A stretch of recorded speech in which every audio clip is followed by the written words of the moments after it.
दोस्तों नमस्कार, मैं टीकम शाक्य। आप देख रहे हैं द वॉइस ऑफ जस्टिस। जैसा कि मेरे पीछे आप देख रहे हैं, ये आयकर विभाग का ऑफिस है कोटा जिला मुख्यालय पर।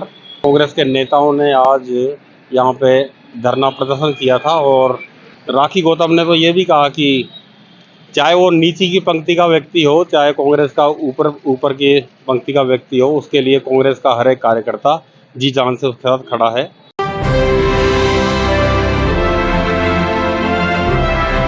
भाई नरेंद्र मोदी तानाशाह प्रवृत्ति अपना रहे हैं, चुन चुन के द्वेषतापूर्ण जो अपोजिशन पार्टी के नेता हैं, संस्थाओं को उन्होंने अपनी जेब की सस्ता समझ रखा है। आप देख लीजिए, जिस कांग्रेस पार्टी के नेतृत्व में देश की आज़ादी लड़ी, देश आज़ाद हुआ, आज़ादी के उनके नेताओं को बदनाम कर रहे हैं। कांग्रेस को तोड़ने का काम मिला के मोदी जी जो है बीते से बौखला रहे हैं। क्योंकि राहुल गांधी जी जो भी अहमदाबाद में जो कांग्रेस का अहमदाबाद में जो कांग्रेस का अधिवेशन हुआ और वहाँ जिसमें वहाँ की उनकी हवा खिसकने लगी है। और पहले जो गलत स्टेटमेंट नहीं रहते तो उस टाइम इस गुजरात से सरकार जाती है और निश्चित रूप आने वाले समय गुजरात से इनकी उल्टी गिनती शुरू होगी। और मैं तो मोदी जी को चेतावनी देना चाहता हूँ, एक बार हाथ लगा के देखें हमारे नेताओं के, राहुल गांधी और सोनिया गांधी। जिस तरह पहले इंदिरा गांधी के खिलाफ उन्होंने कार्रवाई जेल बनाने गए थे, हम भी गए थे।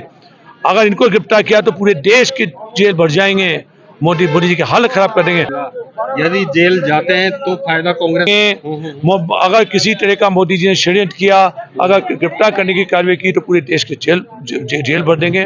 कुल मिला के मोदी जी की तानाशाह प्रवृत्ति। सर, ये संविधान जो है, संवैधानिक संस्था है, इनको खत्म करने तो आगे कैसे रक्षा कर पाएंगे अपने? अब आप देख लीजिए ना, ये रक्षक है, रक्षक ही अगर भक्षक बन जाएगा तो क्या होगा देश का। भाई जो देश के रखवाले हैं वही उनके, और जो किसी भी राजनीतिक पार्टी छोड़ के उनके पास आ जाता है, चाहे कितना भी भ्रष्टाचारी हो, वो दूध मतलब उसको उनकी वाशिंग मशीन से साफ हो जाता है। स्वामी ने खुद केस वापस दे दिया, केस ही खत्म हो चुका है। ईडी दोबारा से इस केस को उठा रहे इंटेंसली। क्या कहना चाहते हो आप इस कार्रवाई के बारे में जो राहुल गांधी के ऊपर? जिस तरह से नरेंद्र मोदी जी और भारतीय जनता पार्टी के शीर्ष नेतृत्व ने षड्यंत्र के तहत हमारे नेता राहुल गांधी जी, सोनिया गांधी जी और प्रियंका गांधी जी के हस्बैंड रॉबर्ट वाड्रा जी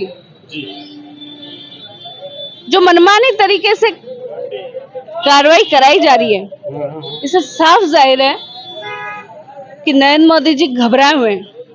क्योंकि जब हमारा नेता गुजरात की भूमि पर पहुंचा और उसने एक आगाज लगाई, तो उस आगाज से घबरा करके नरेंद्र मोदी जी ईडी और सीबीआई इन दोनों का दुरुपयोग कर रहे हैं। प्रदेश में भी हमारे पूर्व मंत्री प्रताप सिंह खाचरियावास जी के यहाँ जिस तरह से ईडी गई, आपने देखा विधानसभा चुनाव में भी गोविंद सिंह डोटासरा साहब के यहाँ गई। मैं एक ही बात कहना चाहती हूँ, यदि आप वास्तव में डरते नहीं हैं तो आप आमने सामने की लड़ाई करें। ईडी सीबीआई का दुरुपयोग क्यों करते हैं? ये एक सरकारी संस्थाएं हैं, इनको सही जगह पे उपयोग लें। और क्या कांग्रेस के जितने भी वरिष्ठ नेता हैं उनके ही सीबीआई और ईडी का छापा क्यों होता है? किसी भी भारतीय जनता पार्टी के यहाँ क्यों नहीं होता? भ्रष्टाचार में क्या हम लोग लिप्त हैं? इस बात को हम पहले भी प्रूफ सहित दे चुके हैं। जिस तरह से राहुल गांधी जी के ऊपर जब ईडी का मुकदमा आया था, उस समय भी वो बिल्कुल पाक साफ साबित हुए हैं और आगे भी हम इसी तरह से हमारे नेता साफ होंगे। चार्जशीट में नाम दे दिया तो क्या लगता है आपको, गिरफ्तारी होगी या फिर? देखिए, गिरफ्तारी होगी ना तो निश्चित रूप से पूरे देश भर का कांग्रेस का एक एक कार्यकर्ता, इनकी जेलें कम पड़ जाएगी पर इनका कार्यकर्ता उन जेलों में माएगा नहीं।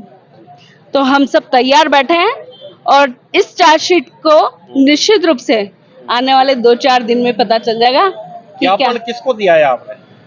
हमने ज्ञापन ईडी कार्यालय में पहुंचाया। आप निष्पक्ष रूप से जांच करें। आप सरकारी संस्थाएं, न कि किसी पार्टी विशेष की संस्थाएं। तो आपका अधिकार बनता है कि आप बिल्कुल पारदर्शिता से कार्य करें। यदि हम वास्तव में कहीं दोषी हैं, एक बात बताइए, जो कांग्रेस के जो पुराने जो हमारे लीडर हुआ करते थे, वो सब भारतीय जनता पार्टी में किसी भी कारणवश यदि चले गए तो क्या वो वॉशिंग मशीन में जाकर के साफ हो गए?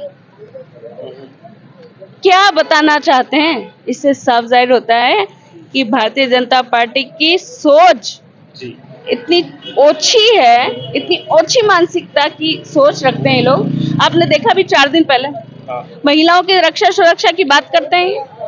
बिहार चुनाव में इन यहाँ के भाजपा के प्रदेश अध्यक्ष हाँ जिसने महिला के लिए ऐसी शब्दों का भी प्रयोग कैसे किया, शर्म नहीं आई उन्हें। उनके घर में भी बहन बेटियां हैं, मैं ये नहीं कहती, क्योंकि महिलाओं की जब बात आती है तो महिला महिला है, आधी आबादी है। उन सब की रक्षा करना हमारा दायित्व बनता है, कर्तव्य बनता है। और इन लोगों ने क्या कहा, भरे मन से विकास की कोई बात नहीं करी बिहार चुनाव में। इन्होंने ये कहा एक्सपोर्ट क्वालिटी। क्या बताना चाहते हैं? एक्सपोर्ट क्वालिटी, इसका इस वर्ड का मीनिंग समझते हैं आप? यदि नहीं समझते हैं तो आ जाओ आधी आबादी के सामने, बता देगी आपको कि क्या होता है एक्सपोर्ट क्वालिटी। मैडम, कांग्रेसी कार्यकर्ताओं के लिए क्या आह्वान करना चाहेंगे आप? देखिए, कांग्रेसी कार्यकर्ता हमेशा से अपनी पार्टी के लिए, अपने नेताओं के लिए मर मिटने के लिए तैयार है। और यदि ऐसी कोई बात आएगी, आखिरी की पंक्ति का कोई व्यक्ति हो या अग्रिम पंक्ति का, हर एक उस व्यक्ति के